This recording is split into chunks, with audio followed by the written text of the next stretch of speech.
Assalamualaikum warahmatullahi wabarakatuh. Saya Nurin Kristina Badrisha binti Azman akan membentangkan aspek kesantunan dan peraturan berbahasa. Topik yang akan dibincangkan ialah peraturan umum berbahasa yang terdiri daripada konteks kemahiran, kelancaran dan intonasi dan gaya bahasa. Seterusnya, kesantunan dalam berbicara bagi menyantuni kanak-kanak, menyantuni rakan, orang dewasa dan ibu bapa.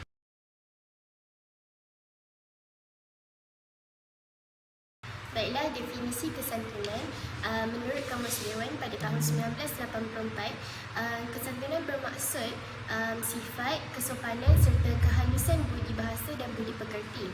Bagi pendapat tokoh pula yang pertama, Fraser dan Nolan pada tahun 1981 menyatakan bahawa kesantunan berlaku sewaktu aktiviti komunikasi digunakan oleh pengucap dan pendengar yang bertujuan bagi mengekalkan komunikasi yang harmoni, tidak menimbulkan sebarang konflik. Dan seterusnya, Ahmad Johari Moin pada tahun 1992 menerangkan bahawa kesantunan ialah penggunaan bahasa yang mementingkan kesopanan dan kehalusan ketika berkomunikasi, sama ada ia berbentuk dalam tulisan ataupun bukan tulisan.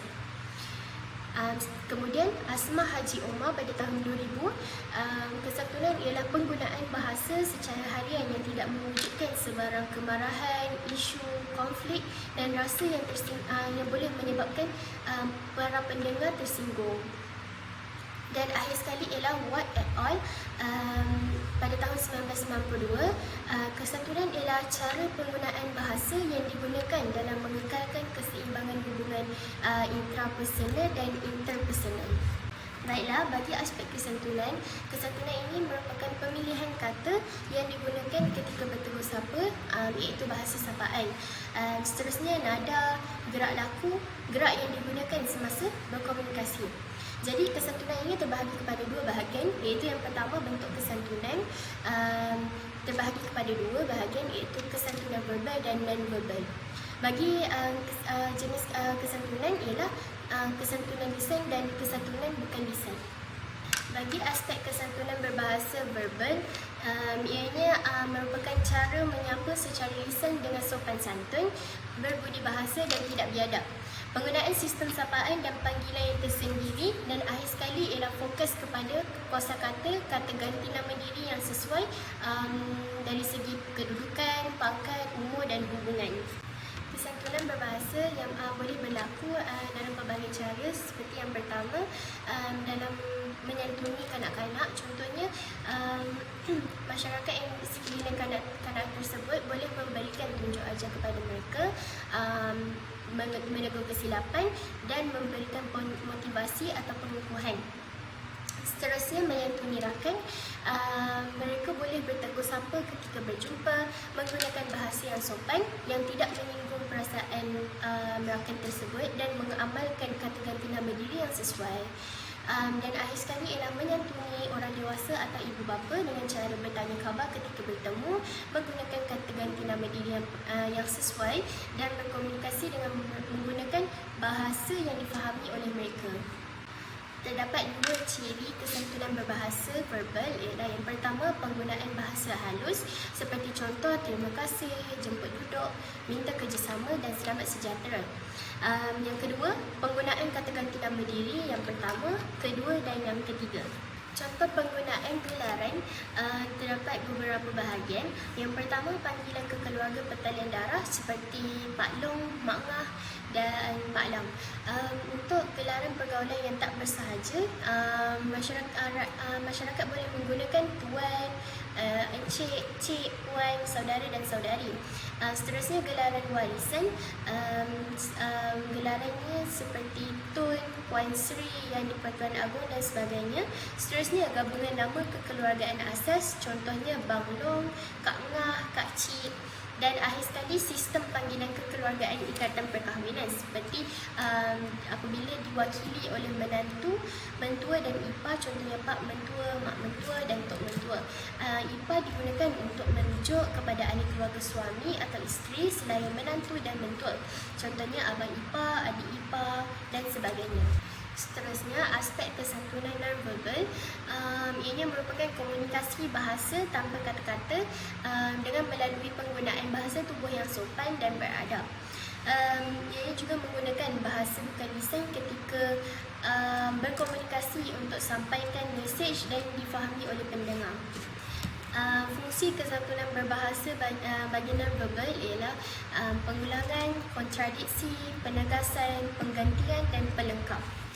Antara contoh kesatuan berbahasa bagi non-verbal ialah gerakan anggota badan, gerakan mata, gerakan tangan dan mimik muka. Seterusnya, saya akan menerangkan mengenai topik peraturan umum berbahasa bagi konteks komunikasi. Seterusnya, jenis peraturan umum berbahasa terbahagi kepada 3, iaitu yang pertama, linguistik. Linguistik ini merupakan penggunaan bahasa yang menitik beratkan ketepatan bentuk dan binaan bahasa, dan ia memfokuskan mengenai sebutan, intonasi, ejaan, kosakata dan tata bahasa. Seterusnya, bahagian pragmatik. Pragmatik ini bermaksud penggunaan bahasa yang disesuaikan dengan tujuan komunikasi dan penggunaan bahasa sopan dan berkesan. Contohnya semasa membuat perundingan jual beli, ceramah, pengajaran dan dialog. Jadi pragmatik ini penting walaupun kita tujuan itu tercapai dan tetapi dalam waktu yang sama kesopanan bahasa yang digunakan oleh kita terpelihara dan dijaga. Selain itu, kita juga tidak menyakiti mana-mana perasaan orang yang mendengarnya. Dan akhir sekali, sosiolinguistik. Sosiolinguistik ini merupakan penggunaan bahasa yang menitik beratkan hubungan sosial antara pembicara dan pendengar dalam konteks komunikasi lisan, manakala antara penulis dan pembaca dalam konteks komunikasi bukan lisan. Contohnya, penggunaan kata sapaan yang betul sama ada kata ganti diri maupun kata panggilan hormat yang ditentukan menurut sistem dalam masyarakat. Baiklah, definisi komunikasi intrapersonal ini merupakan komunikasi dengan diri sendiri. Proses ini berlaku secara internal dan di hadapan orang lain. Jadi, biasanya proses komunikasi ini terjadi di dalam pemikiran pengucap sebelum dia mengeluarkan idea dan pendapat dia sendiri. Jadi, ianya juga dapat membantu individu tersebut untuk meningkatkan daya pemikirannya. Seterusnya, definisi komunikasi interpersonal. Menurut Dedi Mulyana, pada tahun 2010, komunikasi interpersonal ini merupakan komunikasi secara dua hala di antara dua orang atau lebih yang melibatkan proses pengucap dan pendengar untuk memahami reaksi antara satu sama lain secara langsung, sama ada ianya verbal ataupun non-verbal. Dalam komunikasi ini, ianya memberikan peluang kepada pengucap dan pendengar untuk mewujudkan proses pertukaran idea, pendapat dan perasaan yang terjadi antara dua orang atau lebih yang biasanya tidak diatur secara formal. Seperti contoh perbualan di antara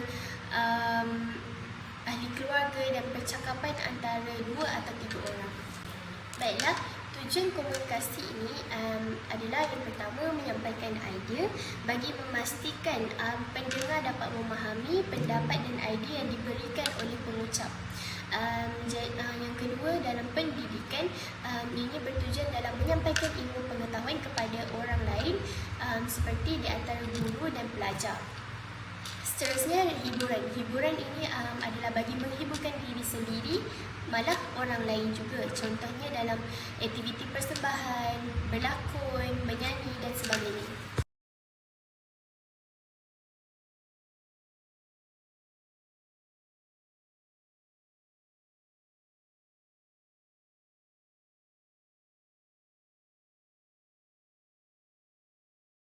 Seterusnya, saya akan menerangkan mengenai topik peraturan umum berbahasa pada bahagian gaya bahasa. Fungsi gaya bahasa ini adalah yang pertama untuk menarik perhatian pembaca dan seterusnya bagi memberikan penekanan terhadap pesanan yang ingin disampaikan. Seterusnya, pada gaya bahasa pengulangan, gaya bahasa pengulangan ini bermaksud ianya gaya bahasa secara kiasan yang mengandungi perulangan sama ada dari segi bunyi, kata atau frasa, suku kata ataupun bahagian yang dianggap penting untuk memberi suatu tekanan dalam sesebuah komunikasi tersebut.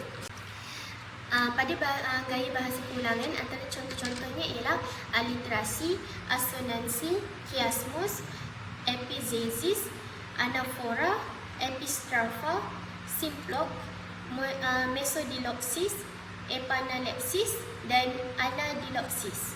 Seterusnya adalah gaya bahasa perbandingan yang bermaksud sesuatu bentuk bahasa perbandingan yang indah yang digunakan oleh seseorang pengucap untuk menambah kesan atau makna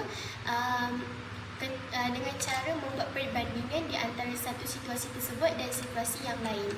Antara jenis gaya bahasa perbandingan ialah hyperbola, personifikasi, simbolik, simil, alegori, tropen, metafora, parabel, metonimia, antonomasia. Gaya bahasa penegasan ini merupakan gaya yang seseorang pengucap cuba untuk memberi penegasan terhadap sesuatu idea atau pendapat yang ingin disampaikan olehnya. Antara contoh gaya bahasa penegasan ini ialah repetisi, klimaks, inversi, eksklamasi, elipsi dan paralelisme. Pada bahagian yang terakhir sekali, berikut merupakan kajian yang dilakukan oleh saya terhadap 5 buah video. Kita sehat juga kalau kita minum air 2 ya. Pun dah hebat juga. Kalau kita satu mak minum je baru kalau kita minum banyak kita punya masa jadi ambek. Kalau kita satu je minum air zam-zam, lepas tu kita punya masa pun jadi baik. Berdasarkan video pertama, apa yang saya dapat ialah kesantunan verbal. Kanak-kanak tersebut menggunakan kata ganti nama diri yang ketiga, iaitu kita.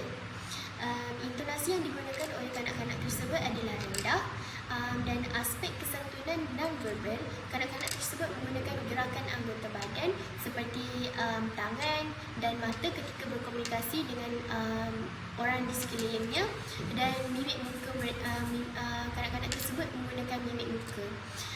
Komunikasi interpersonal juga ialah ada pada video tersebut, iaitu kanak-kanak tersebut berusaha untuk memberikan idea dan pendapat kanak-kanak itu sendiri.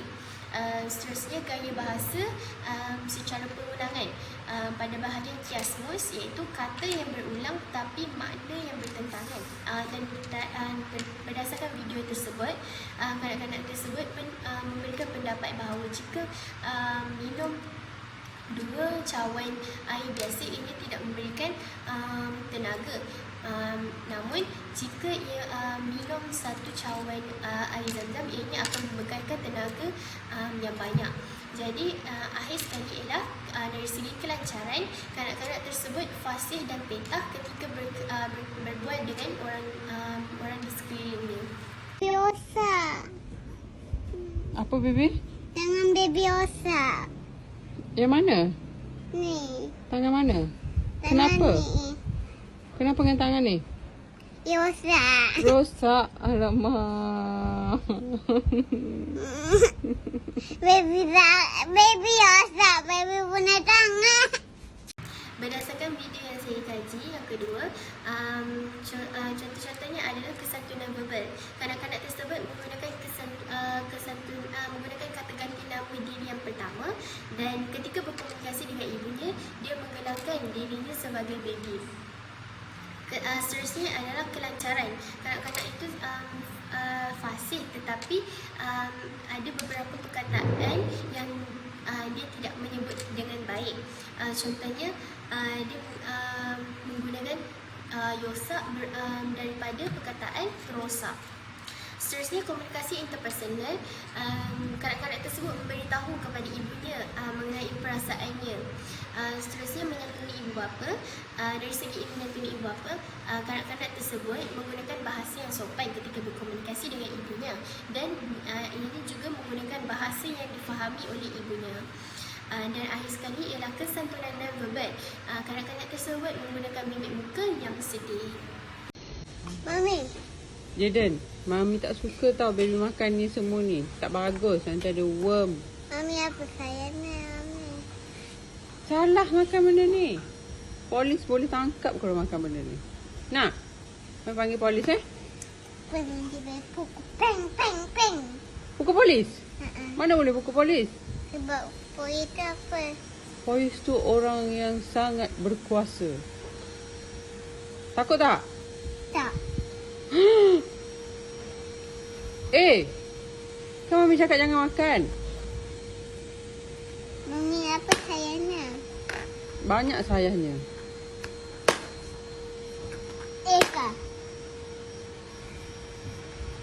Seterusnya, pada bahagian video yang ketiga, saya dapati mengenai kesantunan verbal. Kanak-kanak tersebut menggunakan kata ganti nama diri yang pertama dan kedua.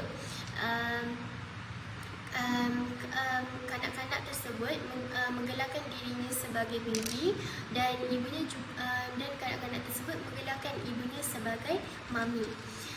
Dalam video tersebut, ibunya dan kanak-kanak tersebut menggunakan intonasi yang rendah ketika berkomunikasi. Seterusnya, aspek kesantunan non-verbal. Kanak-kanak tersebut menggunakan gerakan anggota badan, contohnya tangan dan mata ketika berkomunikasi dengan ibunya, dan ianya menggunakan mimik muka. Seterusnya, dari segi komunikasi interpersonal,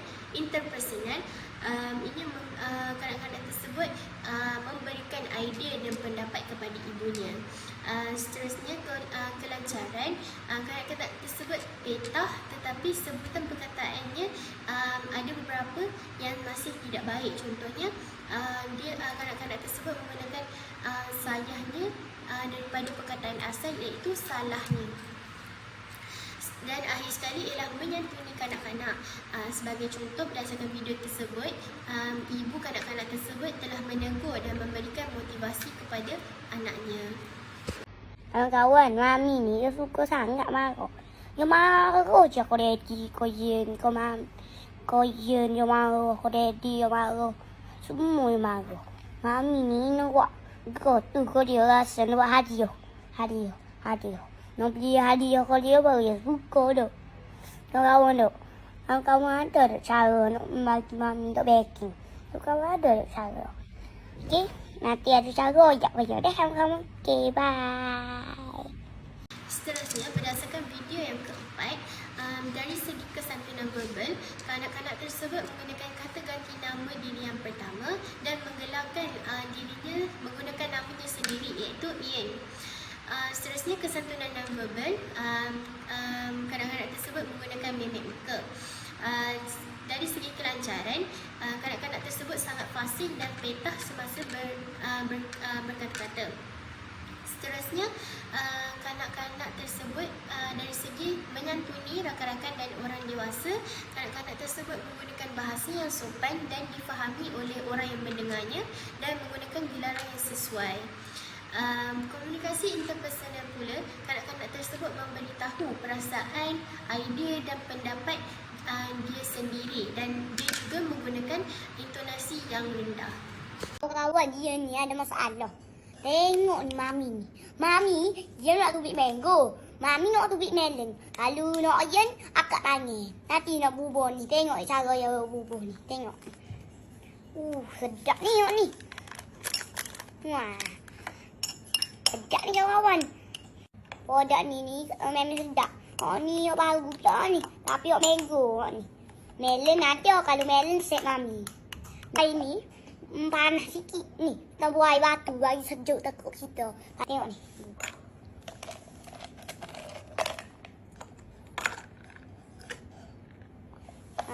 Tengok minum ni. Sedap, memang sedap. Memang sedap. Sedap dok. Memang sedap. Power lagi. Produk ni. Kalau set Yen, nak komen lah set Yen. Kalau set Mami, nak komen set Mami. Ingat. Pada video yang terakhir sekali, dari segi kesantunan verbal, kanak-kanak tersebut menggunakan kata ganti nama diri yang pertama dan kedua, dan ketika berkomunikasi, kanak-kanak tersebut menggunakan gelaran, menggunakan namanya sendiri, iaitu Ian. Seterusnya, intonasi. Kanak-kanak tersebut menggunakan intonasi secara tinggi dan rendah untuk menarik perhatian pendengar untuk mendengar apa yang ingin disampaikan olehnya. Dari segi aspek kesantunan non-verbal pula, kanak-kanak tersebut telah mengaplikasikan gerakan anggota badan seperti tangan dan mata ketika berkomunikasi dan menggunakan mimik muka. Seterusnya, komunikasi interpersonal. Kanak-kanak tersebut memberikan idea, pendapat dan perasaannya ketika berkomunikasi. Kanak-kanak dari segi menyantuni orang dewasa pula, kanak-kanak tersebut menggunakan gelaran yang sesuai di antara dirinya dan pendengar. Seterusnya, menggunakan bahasa yang sopan dan mudah difahami oleh pendengar. Dari segi kelancaran pula, kanak-kanak tersebut sangat pintar dan fasih ketika berkomunikasi. Itu sahaja pembentangan saya pada hari ini. Sekian, terima kasih.